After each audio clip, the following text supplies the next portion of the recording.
Stop trying to do everything alone. Stop trying to speak based on your own understanding. Stop trying to take action based on your own understanding. Stop trying to mentally plan things out, plan out situations, plan out future events based on your own understanding. Try to get yourself out of the middle and make your entire life Christ centered, your entire life spirit led. In other words, Holy Spirit led by the Holy Spirit of God. You see, many of us, we try to do things by ourselves. So we're conversing with someone, or we're having a discussion with someone. It could be a marriage discussion. Maybe there was an argument. It could be an interview discussion. It could be a colleague discussion. It could be anything. So you're conversing, you're having conversation with someone, and you try to kind of find the words that you need to speak based on your own understanding. And Jesus said, don't meditate in advance what you're going to say. At that time, I will give you what you're going to say. I'm not sure which verse that is exactly, but you can Google it. Jesus says, don't meditate what you're going to say. Whether you've had an argument with a spouse and now you're on your way home and you're going to converse with your spouse. Jesus says, don't meditate on what you're going to say. In that time, I'm going to give you what you're going to say. Maybe you're going to an interview, God says, this is the career for you. This is the path of the job that God has put you in. Don't meditate in advance what you're going to say. Jesus says, in that time, I'm going to give you what you're going to say. Maybe you're having a debate. Maybe you're an evangelist and you're being a witness to Jesus Christ, and you're speaking about the Holy Bible, and you've got these non-believers, these atheists coming along and saying, yeah, but why is that true? That's not true, and God is not true. And you start to have all the debates down on paper of how you can answer back to these people. And Jesus says, don't meditate in advance what you're going to say. In that time, I will give you what you're going to say. I'm going to tell you what you're going to say in that time. So we try to, and this is just regarding words. We do the same regarding actions. I'm going to talk about that in a minute. We do the same. So this is regarding words. We try to lean on our own understanding. And God says, Jesus says, don't do that.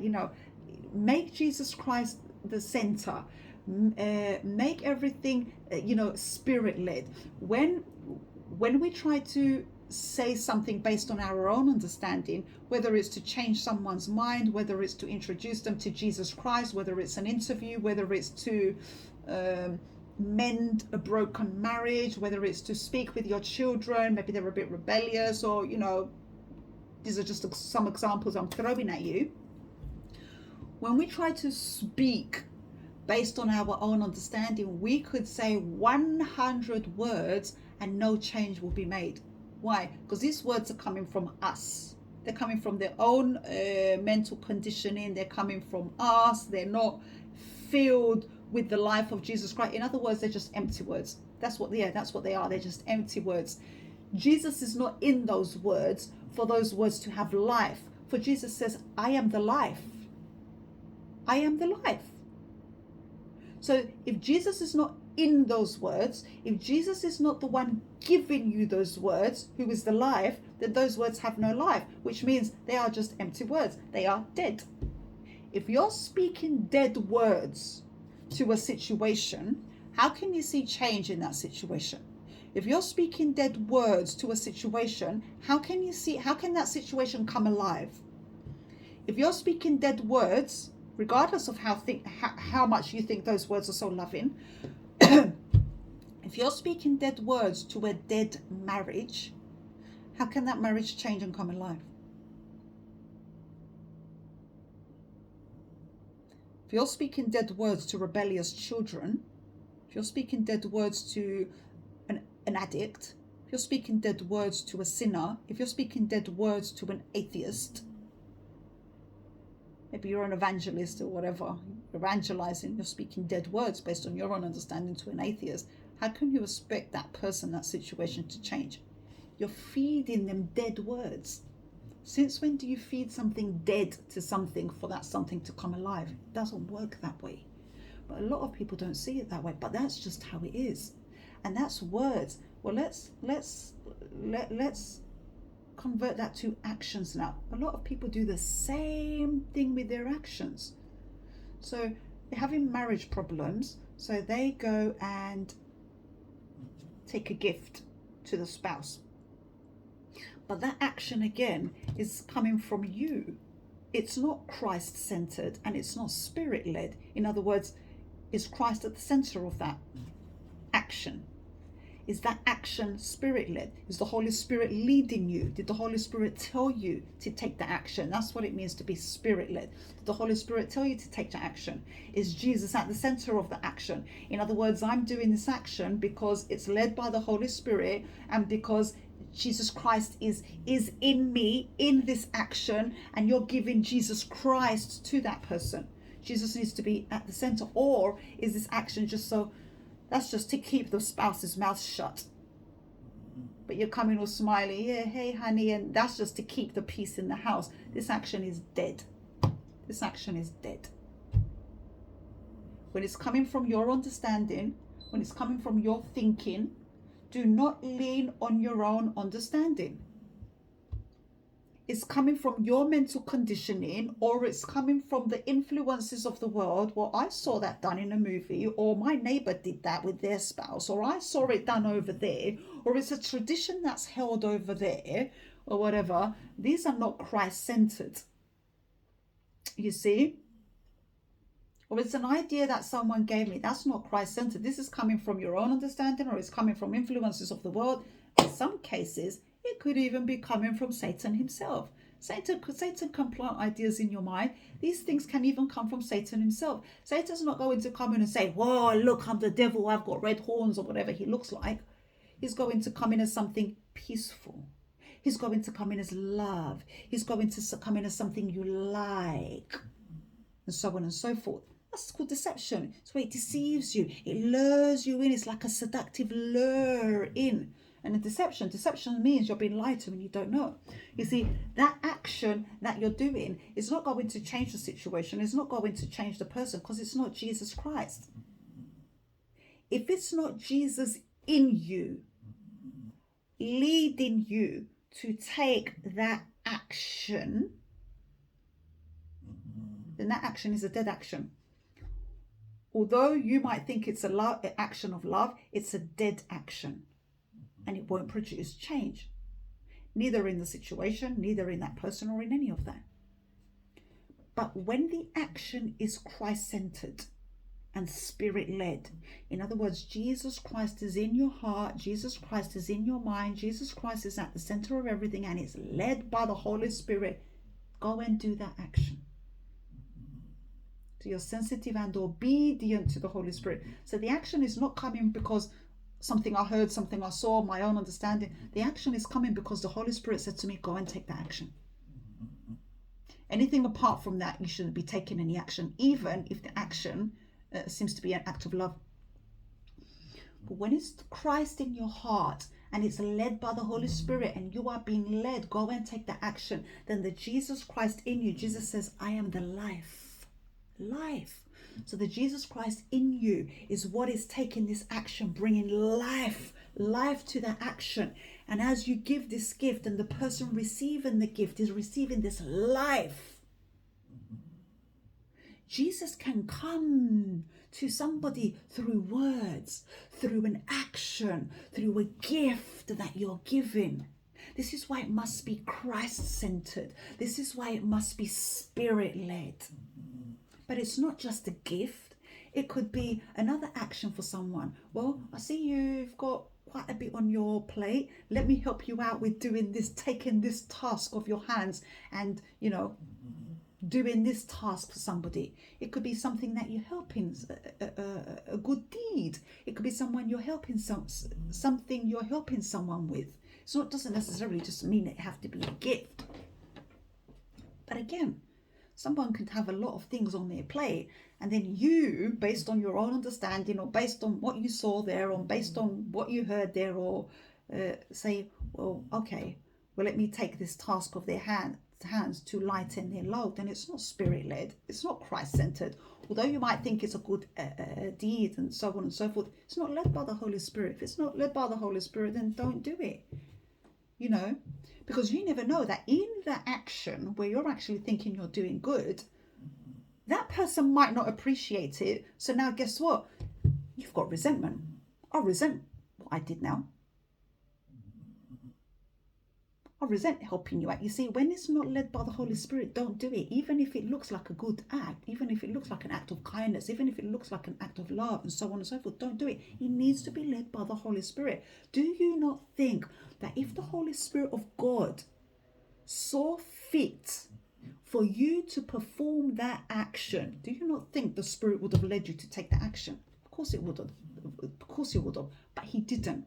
Because guess what? You're not supposed to take the action. Maybe there's something in the action that that person must take so they can understand something, so they can mature somewhere. It could be that that person's always allowing people to throw their rubbish on them, always taking on people's loads, always taking on people's rubbish. And it could be that God is allowing them to take on this extra load because that extra load is what's going to cause them to say, enough. It's time to walk in the ways of God. But then you go along with your understanding, thinking that you're doing good. You take this load off their shoulder. Well, God was using that load because that was the final load that was going to cause them to make them say enough and turn to God. You see, even if we think we're doing good, sometimes we're not, if it's not led by the Holy Spirit. And this is why it's so important, whether we're speaking to somebody, whether we're gifting somebody, whether we're in the presence of somebody, whether we're doing an action or whatever it is, whatever we're doing, it always must. Notice the word always. It always must be Christ-centered and Spirit-led. Christ-centered and Spirit-led. Otherwise, we make ourselves open and deceptive for all sorts of deceptions. All sorts of deceptions. Have you noticed some people, they go to this entertainment, this thing that just seems so fun, you know, so good, so entertaining, and they go there and some bad things happen there. You see, they didn't know that something so bad can come out of something that looks so fun. Could even be a relationship. It looks so loving and so peaceful, so romantic in the beginning, but then, oops, you've just wasted 8 years in a narcissistic, abusive relationship. You see? Just because something looks so fancy and romantic and sparkly or entertaining or fun or whatever it is, if it's not led by the Holy Spirit, no. Whether it's your words, whether it's your actions, whether it's your gifts, whether it's the locations you're going to, if it's not led by the Holy Spirit, no. If it's not Christ-centered, no. That's just another way to know when the devil is lying as well. So it's funny how things just pop up. When we speak about a subject, then other things pop up. So if it's not just that, when Jesus is not at the center, it's a dead word that you're speaking. It's useless. It's a dead action because Christ is the life. Christ needs to be at the center to bring life to those words. But it's also, notice how other things pop up. It also makes us aware of how the enemy can deceive, thinking you're speaking words of love. You notice that sometimes you try to speak to someone who's annoyed, and you try to speak peace to them, you try to tell them to calm down, and the more you're telling them to calm down, the more angry they're getting. Why? Because you're speaking words based on your own understanding. They're empty words, they're dead. How are you going to bring love, peace to the oppressed? How are you going to bring peace to the angry? How are you going to bring, through your words, bring life to that dead situation when Christ is not at the center? See, this is why before we rush into words, we rush into actions, we rush into gifting things, we rush into this, we rush into that. It's, we need to wait on the Spirit. Wait on the Spirit. Wait on the Holy Spirit. You get a lot of people, they're gifting their kids these expensive gifts, expensive gifts, thinking, oh, that's love, love, love. Did God tell you, did the Holy Spirit tell you to do that? Now you find, 15-year-olds, 16-year-olds, they're unsatisfied with everything. They've got this, what do you call it? What's it called? Give me the word, Father. This mentality where, let me pause it and find out.